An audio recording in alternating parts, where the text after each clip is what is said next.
Ever feel like you're juggling a million things in your head? Appointments, meal planning, remembering birthdays, while your partner seems blissfully unaware. That's called the mental load. And if your partner doesn't see it, well, that's exactly the problem. Many of the silent relationship killers like resentment, dwindling emotional and physical intimacy, and even your constant nagging can have their origin in an unbalanced mental load. And that's why it's so important that you understand what it is and how to rebalance it. So today, we're breaking down what the mental load is, how to get your partner to understand it, and how to rebalance your relationship so it feels truly fair. Before we get started, a 5-second intro. Hi, I'm Allie, licensed marriage and family therapist and head of Relationships Paired, the app that brings couples closer. We've already helped millions of couples improve their relationships. See what the fuss is about by tapping the link in the description below. Okay, back to the mental load. So what is the mental load? The mental load isn't just about who does the dishes or takes out the trash. It's about who keeps track of what needs to be done in the first place. Studies show that women, especially in heterosexual relationships, carry the majority of this unseen labor, which can lead to stress, resentment, and burnout. Even when both partners work full-time, women typically perform up to 70% of household management tasks. Some people describe it as having 100 tabs open in your brain at once, constantly switching between them, never able to close a single one. Those 100 tabs aren't just chores though. That's a common misconception of the mental load. So what exactly is the difference between a chore and the mental load? Let's break it down. Chores and admin tasks are physical tasks like doing laundry, taking out the trash, or paying bills. These are visible and measurable. Mental load is the invisible effort of keeping track of tasks, planning ahead, and ensuring everything gets done. It's the thinking, remembering, and anticipating before the chore even happens. Let's look at some common examples you might be familiar with. First up, the laundry. Doing the laundry is a chore, but knowing when the kids are running out of clean clothes and that little Sarah needs her gymnastics leotard clean for class on Tuesday, and that you're running out of detergent and need to buy some more, and that the school uniforms have to be ready for Monday, that's the mental load. Or how about this? Imagine you and your partner are hosting a dinner party. Your partner offers to help by cooking. That's great. But meanwhile, you're the one who's been planning the menu, checking dietary restrictions, making the grocery list, shopping for ingredients, cleaning the house before guests arrive, remembering to chill the wine and set the table. By the time dinner starts, your partner feels accomplished for cooking while you're exhausted from managing everything else.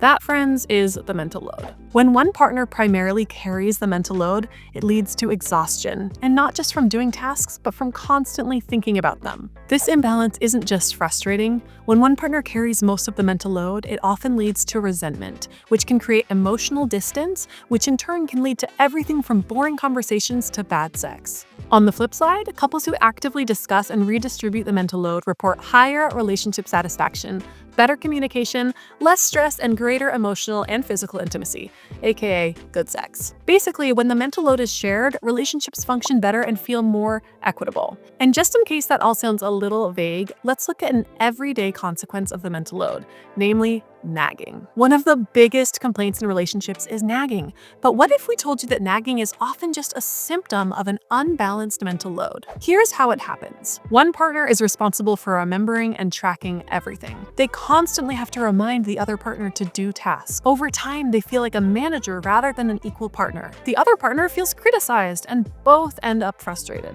When the mental load is shared fairly, nagging naturally decreases because one person isn't left carrying all the responsibility for keeping life organized. Instead of one person feeling like the default adult in the relationship, both partners are engaged and accountable. So it's obvious something's gotta change, and we're here to help with that. You shouldn't keep carrying it alone, and you don't have to. Now that you know exactly what the mental load is, it's time to get your partner to actually understand it. And then, and here's the ultimate goal, for them to share it too. Right, let's talk about it. How to help your partner understand the mental load. One of the biggest mistakes that people make when explaining the mental load is to use sweeping criticisms. I do everything around here, or you never help.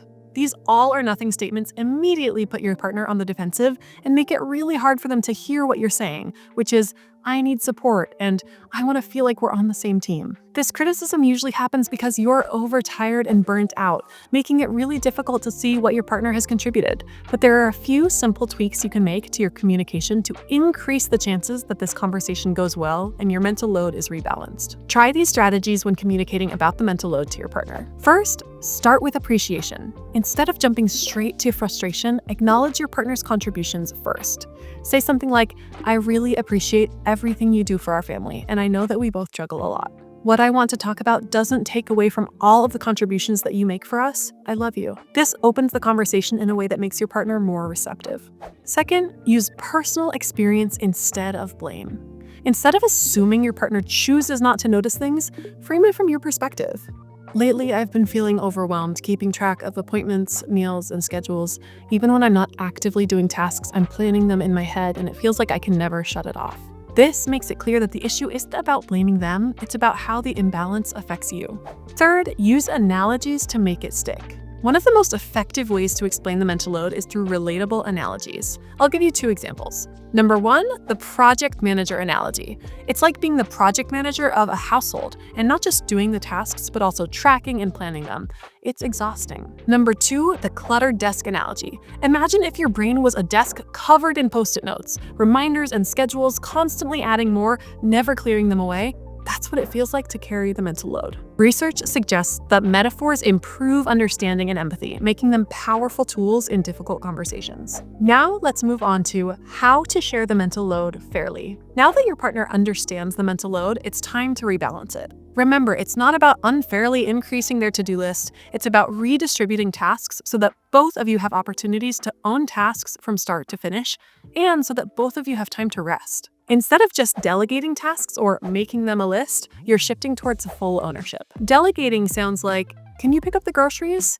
You see here, you're still managing the task. Full ownership, on the other hand, sounds like your partner saying, this week, I'm planning to fully take on grocery shopping and meal prep. If it's their first time, you'll need to work together to decide on a minimum standard of care. This phrase was coined in the Fair Play method by Eve Rodsky, and it's a way for partners to agree on what the full ownership of a task entails. Going back to the grocery shopping and meal planning example, the minimum standard of care might be that whoever is in charge of that week needs to make sure that their shopping list includes fruits and vegetables, 5 breakfasts, 5 school lunches, and 3 dinners with enough for leftovers. The minimum standard of care is about asking this question: what can we both agree on is an acceptable way to complete this task? Once you've decided on that together, you can fully pass off the task without having to do any mental gymnastics, worrying if your partner is going to think that meal planning includes school lunches. You've already decided on it together. For the partner who is handing over the task, this might mean accepting that your partner won't do it exactly like you would. But find a happy medium where you're both satisfied with the outcome. And remember, a hot-cooked meal by someone else, even if it's not exactly what you would have made, is a gift. All right, let's talk about how to approach the conversation about mental load with your partner. Get your partner on board by letting them know that balancing the mental load will have a positive impact on your relationship. This sounds like, I'd love for us to share this more evenly. I know it would make us way less irritable with each other. What do you think? Then be specific. Instead of saying, I need more help, say, this week, I'd like to offload grocery planning. Is that something that you're willing to take full ownership of? And of course, invite collaboration. What's something you'd feel comfortable fully managing? I'd love to hand it off completely. When both partners own responsibilities instead of one person constantly tracking them, the relationship feels more balanced and resentment decreases. We have covered so much in this video.